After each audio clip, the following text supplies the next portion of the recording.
आज ही डाउनलोड करें और अपने पसंदीदा शोज का आनंद लें। आप इतना बड़ा झूठ क्यों बोलोगी चाची कि आप कीर्तन का रिश्ता लेकर जा रही हैं, जबकि एक्चुअली अब मेरा रिश्ता लेकर गई थी।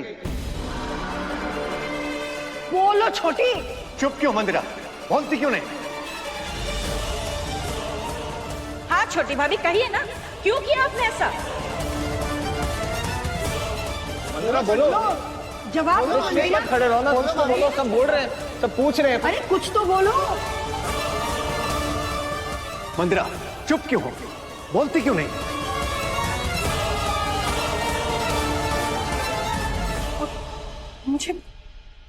मुझे खुद समझ में नहीं आ रहा है, क्या मैंने क्या बोला था तुम्हें शिव?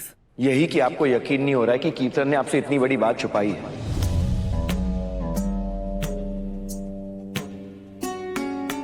अरे मैंने ऐसे कब कहा था?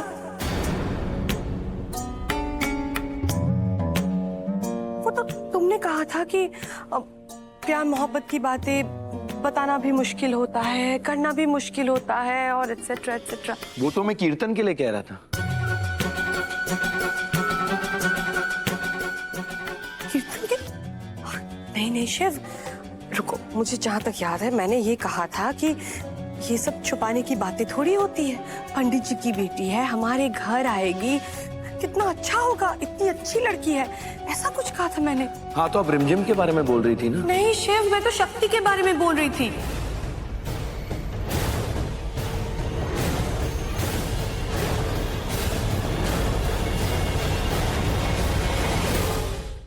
ओ पंडित जी की बेटी, मैं शक्ति के बारे में बोल रही थी और तुम्हें लगा कि मैं रिमझिम के बारे में बोल रही थी।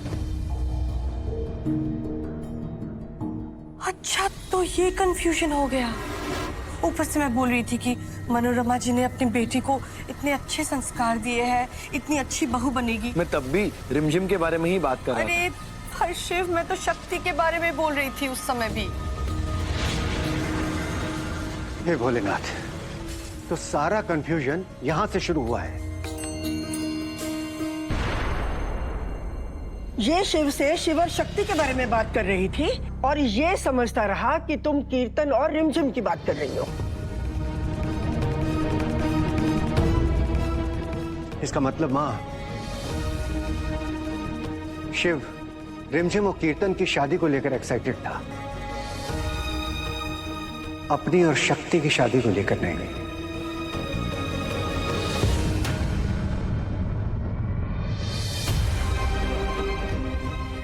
हर बार जब हम शिव और शक्ति के बारे में बात करते थे तो इसको लगता था कि वो कीर्तन और रिमझिम के बारे में बात हो रही है। इसमें गलती किसी की नहीं है, बस एक बहुत बड़ी गलतफहमी है। हाँ, बहुत बहुत बड़ी गलतफहमी हो गई। हम तो यहाँ से शिव का रिश्ता लेकर गए थे, उन लोगों को लग रहा था कि हम कीर्तन का रिश्ता रिमझिम के लिए लेकर गए, और वहां जाके हमने शक्ति को कंगन पहना दिए। ओह माय गॉड, उनको तो बुरा लगना ही था ना।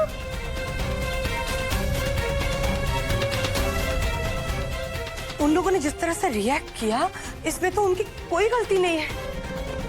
हाँ गॉड, मैं एक काम करती हूँ, अभी के अभी मनोरमा जी को फोन करती हूँ और ये गलतफहमी दूर कर देती हूँ कि हम वहां पे कीर्तन और रिमझिम का नहीं, शिव का रिश्ता शक्ति के लिए लेकर जा रहे थे।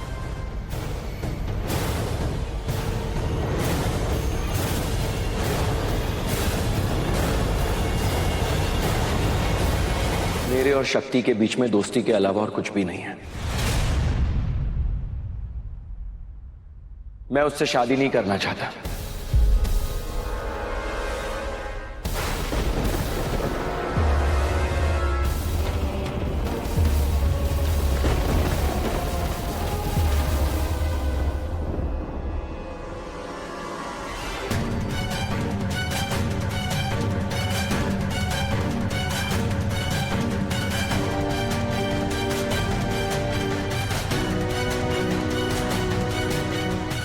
वो सिर्फ मेरी अच्छी दोस्त है और कुछ नहीं।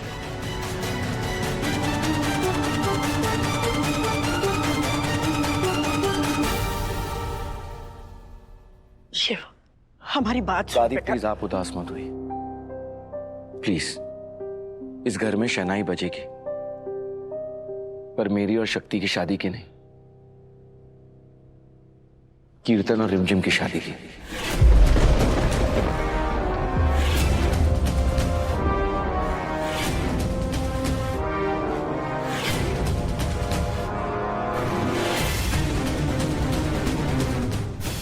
चुप हो जा मनबुद्धि, वरना ये कीर्तन फट जाएगा। चाची, माना कि आपको कंफ्यूजन हो गई थी, लेकिन अब ये बात तो जानती है ना कि कीर्तन और रिमझिम एक दूसरे से प्यार करते हैं। फिर आप मेरा रिश्ता लेकर क्यों गए?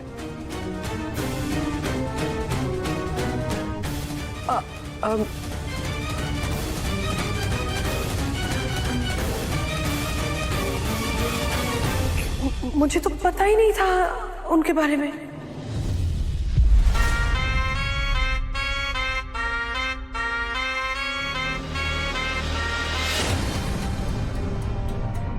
कीर्तन, तुमने चाची को कुछ भी नहीं बताया?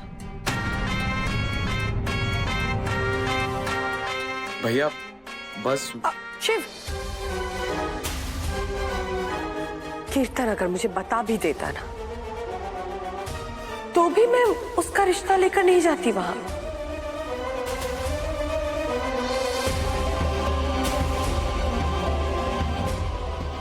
शिव बेटा, तुम बड़े हो, पहले तुम्हारी शादी होगी। चाची, देखो शिव, मैं जानती हूं तुम क्या कहना चाहते हो, पर खुद सोचो, इतने सालों के बाद भोलेनाथ तुम्हारी जिंदगी में शक्ति को लेकर आए हैं।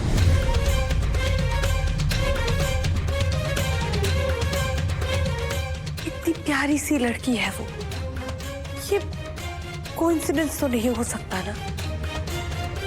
इसका संकेत ये है कि अब तुम्हें मूव ऑन करना चाहिए, सिर्फ अपने लिए नहीं तो अपने परिवार वालों के लिए।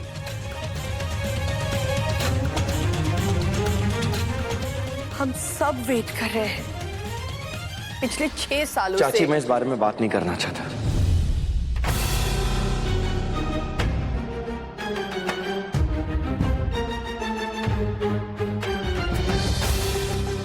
हम सब यही चाहते हैं शिव, जरा हम सब के बारे में भी तो सोचो। देख बेटा, शक्ति इस घर में आ जाएगी ना तो हम सबकी चिंता खत्म हो जाएगी। शिव, जिंदगी बहुत लंबी होती है बेटा, और एक पिता के लिए अपने बच्चे को इस तरह से देखना बड़ा दुखदाई होता है।